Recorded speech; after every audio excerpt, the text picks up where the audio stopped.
The rain had been falling since before dawn, the kind that didn't announce itself loudly but soaked everything slowly, quietly, as if the city itself was tired of pretending it was fine. It smeared the streetlights into dull reflections on the pavement and pressed against the windows of the small café like a reminder that some days simply refuse to improve. Marcus Reed paused just inside the doorway, his hand still gripping the metal handle. He hadn't come here for coffee. He hadn't even come because he was hungry. He came because this café was anonymous, one of the few places where nobody knew him, where he didn't have to explain the hollow look in his eyes or why silence felt heavier than noise. He was already turning to leave when he saw them. They sat near the back, not by the window like couples usually did, but against the wall, as if they were trying not to be seen. The woman's coat was too thin for the weather, draped tightly around her shoulders. Her hair was pulled back hastily, strands falling loose like she hadn't had the energy to fix them.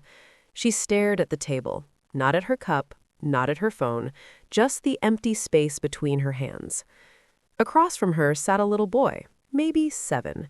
He clutched a mug of hot chocolate with both hands, but he wasn't drinking it.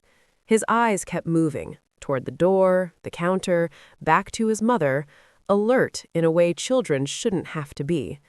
Marcus felt something uncomfortable twist in his chest. He told himself it wasn't his business. He had learned that lesson the hard way. Caring had once cost him everything.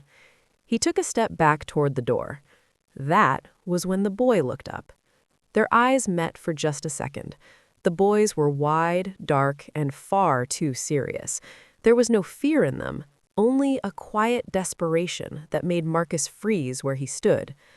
The boy swallowed, then spoke softly, his voice trembling but clear. "Please don't go." Marcus stared at him, certain he had imagined it. The woman flinched, finally looking up.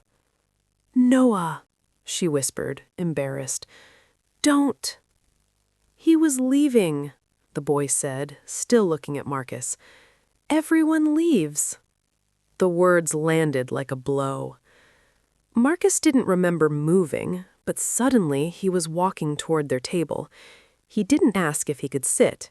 He just pulled out the chair and lowered himself into it, as if standing any longer might shatter him. "I was just," he began, then stopped. He had no explanation that wouldn't sound like a lie. "I'm not leaving." The woman nodded politely, though confusion clouded her face. "You don't have to." "It's okay," Marcus said quietly. "I can stay for a minute." She hesitated, then sighed, the sound heavy with exhaustion. "Thank you." Up close, he could see how tired she really was. Not the kind of tired sleep could fix, but the kind that settled into the bones after months of holding everything together alone. "I'm Hannah," she said, "and this is Noah." Noah watched Marcus carefully, as if weighing whether to believe him. Marcus introduced himself and fell silent. He didn't ask questions, he didn't offer advice. He just sat there, present. Sometimes that was the hardest thing to give. Minutes passed.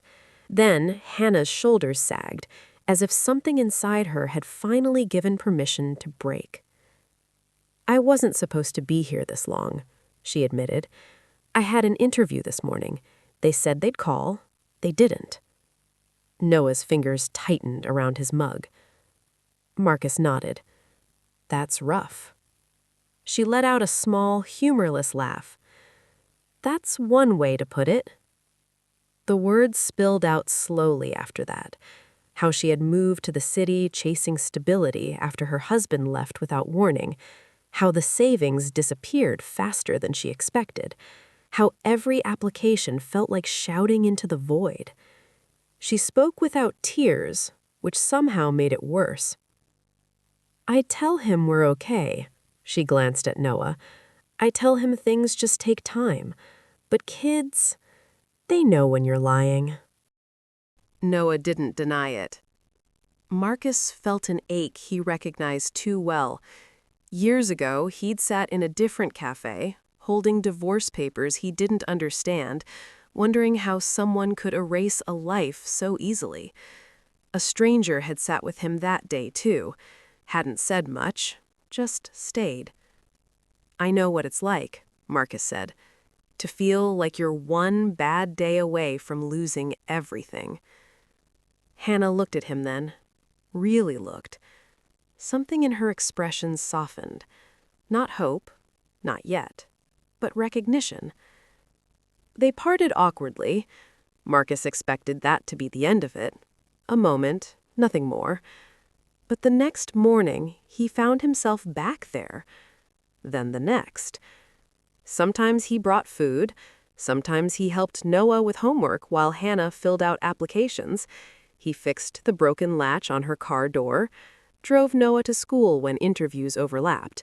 Small things, careful things, things that felt safe. Until they didn't. 3 weeks later, Hannah finally got a job. Not a dream job, but steady. She cried in the cafe when she told him, covering her mouth like she didn't trust the happiness. For a while, life felt lighter. Then came the late nights, the complaints, the warnings. "She's not reliable," her manager said when Hannah dared to ask for one afternoon off because Noah was sick. 2 days later, she was fired. Marcus found her sitting on the same bench outside the cafe where they had first talked. Noah slept against her side, wrapped in her coat. "I failed him," she whispered. "I promised him things would be okay." Marcus felt something inside him crack open. He had promised himself never to get this involved again, never to risk this kind of pain. But when Noah stirred and murmured, "Don't let him leave," Marcus knew the decision had already been made. He helped them pay the rent that month. Hannah tried to refuse. He didn't let her. "I'm not saving you," he said. "I'm standing with you." The words changed something. They started again, slowly, painfully. Hannah freelanced from home. Marcus hired her to manage accounts for his contracting business. It worked, better than either expected. But fear lingered. One night, months later, Hannah confessed the truth she'd been hiding, that she was scared to love him, scared that if she depended on him, she'd lose him too. Marcus listened. Then he told her about his own fear, about how leaving had once felt safer than staying. Noah listened too. "You can stay," he said simply, "even if it's scary." The seasons turned. The rain stopped. Laughter returned to the apartment Marcus once avoided. And one quiet morning, standing in the same cafe where it all began, Marcus knelt down, not because everything was perfect, but because it was real. Noah grinned. "I told you he wouldn't leave." Hannah cried, not from fear this time, but from belief. Sometimes staying is the bravest thing a person can do.